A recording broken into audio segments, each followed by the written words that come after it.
Everybody loved the film yesterday. When we showed it to a select and a sample audience, the women were weeping in the audience. The thing is that there is an audience for these films. It's the distributors and the exhibitors who do not have the guts to give us a show. We tell them, give us the smallest Audi. We don't want more than 100 seats. Give us the 100-seater Audi.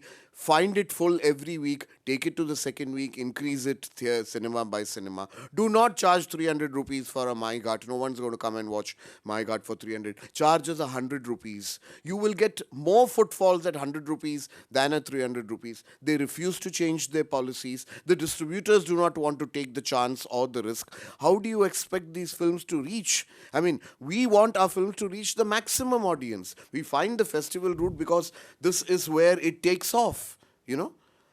But then it has to reach a wider audience. And every time you sell one ticket, it is a commercial film. Please do not call our films non-commercial films. They are commercial films. We want to sell tickets.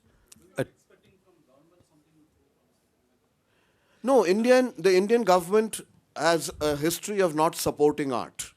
So let us not, expect anything from the Indian government for cinema.